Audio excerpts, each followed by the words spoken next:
1. Run, motherfucker, run! 2. If you choose to ignore the previous advice, know this.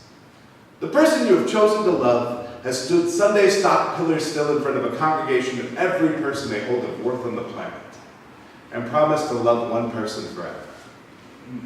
They meant it. They failed. They know what it feels like to have chunks of vow lodged beneath their fingernails from using every inch of musculature to grasp onto a promise. They've felt themselves pinioned between the angry oak jaws of for poor and for worse. And then felt their own brittle bonework snap like kindling, and as a penalty for not being able to withstand the pressure, they've been forced to watch the diamond in their wedding band slowly reverse its way back to coal.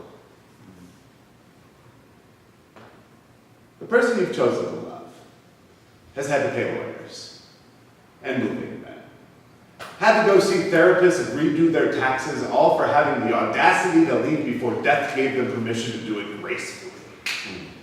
They have loved people who shamed them, and they have shamed people who have loved them. They understand that sometimes love is absolutely the most fucked up thing you can do to someone you love. You see, the person you've chosen has been slackly comforted by well-intentioned friends on sad-eyed group outings where they're reminded it's not so bad. 50% of all marriages end in divorce.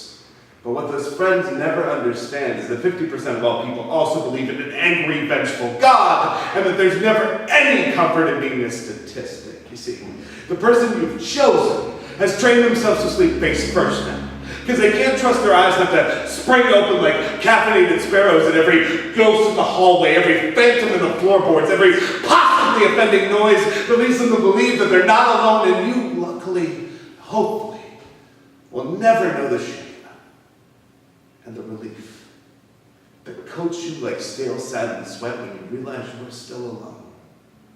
So you who are choosing to love, know this, and know this most importantly. In your chest, you don't have a heart. You have a forest fire. And it's an 10-alarm, God-chiseled golden blaze. It's what God invented the word glorious for. It is an army of candles. It's an armada of suns marching in one direction. And you're right in your assumption that it's a gift, and in your best intentions, you are handing it to a burn victim. Don't be surprised when they don't reach out their withered fingertips to touch it. Don't be surprised when they don't remember that fire does bring warmth. Don't be surprised when all they remember is the screaming.